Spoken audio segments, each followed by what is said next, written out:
आइए आज आपकी मुलाकात करवाते हैं हम लक्ष्मी अय्यर जी से, जो कि ग्रुप प्रेसिडेंट इन्वेस्टमेंट्स और CEO Bajaj alternate investment management की हैं। और अभी हाल ही में उन्होंने बजाज फिनसर्व ज्वाइन किया है।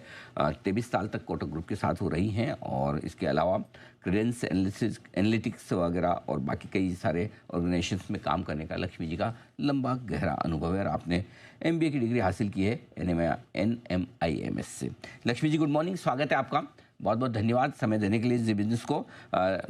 सबसे पहले बाजार के मूड माहौल से ही शुरुआत करते हैं। थोड़े अब जान में जान लौटी है, ऐसा तो लग रहा है।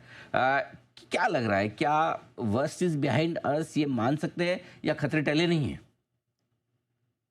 Good morning Anil ji. Definitely आज का माहौल काफ़ी सुधरा हुआ लग रहा है। ये पिछले कुछ हफ्तों से ही थोड़े थोड़े हमको लग रहे थे कि जो काले घने बादल थे वो एक ब्राइट सनशाइन का अंदाजा दिखला रही है। तो हमें ऐसे लग रहा है कि जो काफी सारी जो नेगेटिव चीजें एक के बाद जो बाजार को थप्पड़ लगे जा रहा था, तो जैसे सोनाक्षी सिन्हा ने दबंग में कहा था कि थप्पड़ से अब डर नहीं लगता है, प्यार से लगता है। तो अब लगता है थोड़ा प्यार से पुचकारने का मौका आ गया है। बाजार को टैरिफ का थप्पड़ लगा, फिर ग्रोथ स्लोडाउन का झटका लगा।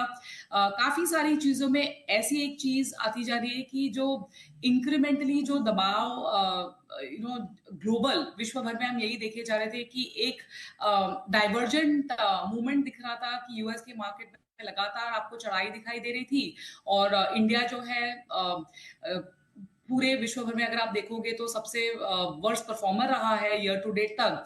तो ये हमको लग रहा है थोड़ी सी जो उलझन है हल्की हल्की डेफिनेटली सुलझती हुई दिख रही है और काफी आशाएं हैं कि यहाँ से ये माहौल बना रहेगा और थोड़ी सी मजबूती के संकेत आते दिख रहे हैं। कितना योगदान आप मानते हैं GST कट का मिलेगा बाजार को भी और इकोनॉमी को भी? काफी हद तक हमें लगता है कि ये जो स्ट्रॉन्ग एक कड़ी है, जो जोड़ने वाली कड़ी है, वो काफी जीएसटी के जो रैशनलाइजेशन का जो है वो रोल निभा रही है। इससे इंक्रीमेंटली ये भी हमको अंदाज आ रहा है कि ये इनिशियल साइंस है बट डेफिनेटली एंकरेजिंग है कि ये जो कंजम्पशन का जो ये एक बूस्ट देगा, जो हम एकदम स्ट्रॉन्ग टेलविंड की उम्मीद कर रहे थे, वो टेलविंड हमको डेफिनेटली काम में आएगा। ये आंकड़े जो है जो आने वाली तिमाही के जो अर्निंग्स एस्टिमेट आएंगे वहां पे आपको रिफ्लेक्ट होता हुआ दिखाई देगा। और अगर इस बात को अगर हम FY 2027 की अर्निंग्स मल्टीपल के साथ जोड़े तो सब आंकड़ों में दिख रहा है कि 19 to 20 टाइम्स अर्निंग्स जो भी ग्रोथ है FY 2027 के आंकड़े, तो वो सब अगर आप जोड़ दोगे एक बर्दी में तो बाजार यहां से एक नेक्स्ट लेग अप आपको दिखलाता हुआ दिख रहा है। जबकि तैयारी होती दिख रही है। GST कट भी बाजार के लिए काफी रहेगा महत्वपूर्ण। कैसे देख रहे हैं आप FIs के बिकवाली के आंकड़ों को? रुके हैं लेकिन अभी भी रिवर्सल के संकेत नहीं है और घरेलू फंड जो खरीदारी लगातार कर रहे हैं, क्या व्यू है आपका इस पर?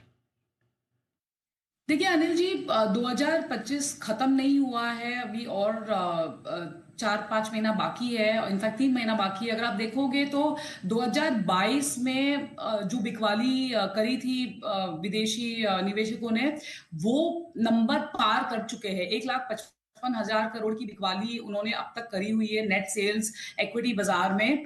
पर DII जैसे हम बोलते हैं डोमेस्टिक इंस्टीट्यूशनल इन्वेस्टर्स, पहली बार जो होल्डिंग्स की अगर हम बात करें इंडियन इक्विटीज की, पहली बार वो FPI को पछाड़ चुके हैं in terms of total holdings. तो उस हिसाब से FPI की जो होल्डिंग है हमारे बाजार में वो ऑल टाइम लो पर है, 13-14 साल के लो पर है। ये चीज हमको लगती है कि रिवर्सल एक कस्प पे है। आपने जैसे ठीक फरमाया कि क्या पिछले महीने उन्होंने ऑलमोस्ट 40,000 करोड़ की बिकवाली करी है। यहाँ पे अभी तक महीना खत्म होने के लिए अभी 10-12 दिन बाकी है, लेकिन वो आधा नंबर भी नहीं पहुंचे हैं। तो इससे एक लक्षण हमको साफ दिखाई दे रहा है कि इनकी जो इंक्रीमेंटल जो बिकवाली है वो थोड़ी कम हो चुकी है। अब इसको शायद मॉर्फ करते हुए टाइम लगेगा, लेकिन जो नंबर जो आंकड़े इनको दिखाई देंगे शायद वो अगर मजबूती से आने लग गए तो थोड़ा ये है वहां से एक टॉप अप मिल जाएगा। बट क्लियरली हमको लगता है कि ये जो एक्सेसिव सेलिंग जो हो गई है इसको थोड़ा यहां से थमना चाहिए। ओके, बिल्कुल थोड़ी बिकवाली थमनी चाहिए, ये अच्छी बात है। अब आइए थोड़ी बात ग्लोबल मार्केट से भी की जाए। क्या लगता है कि ग्लोबल मार्केट से भी सपोर्ट मिलेगा या वहाँ पर खतरे बढ़ रहे हैं? देखिए, रेट कट का डिसीजन हमको आज रात को पता चल जाएगा। अगर आप फेड फंड फ्यूचर्स की अगर आप प्राइसिंग की देखो तो रेट कट आज तो डेफिनेटली 25 बेसिस पॉइंट का रेट कट गिवन है। क्या थोड़ा बजूका मिलेगा वो तो टाइम ही बताएगा। बट अगर आप फेड फंड फ्यूचर्स देखेंगे तो 2 रेट कट ऑलरेडी प्राइस्ड इन है और 2026 के 3 रेट कट की उम्मीद दिखाई दे रही है। तो वहां पे भी जैसे रेट कट आता जाएगा, यहाँ पे हमको एक जीएसटी का प्रोत्साहन मिलेगा।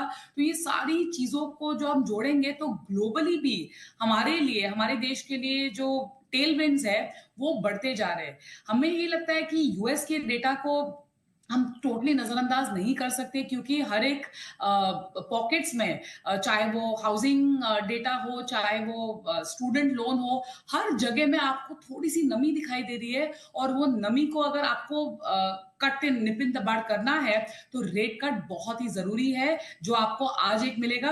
हालांकि ये डविश रेट कट होगा कि नहीं, ये बाजार की उम्मीद टिकी रहेगी कि क्या ये अकंपनिंग स्टेटमेंट दर्शाता है कि और रेट कट आएंगे।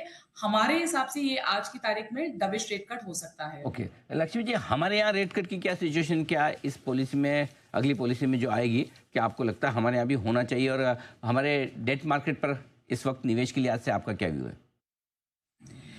देखिए, हमारे यहाँ पे ऑलरेडी काफी front loading of rate cut हो चुका है। तो आने वाले महीने में अगर रेट कट ना भी हो तो भी ये जो कंजम्पशन के लिए जो जीएसटी का बूस्ट मिला है वो अब के लिए काफी होगा।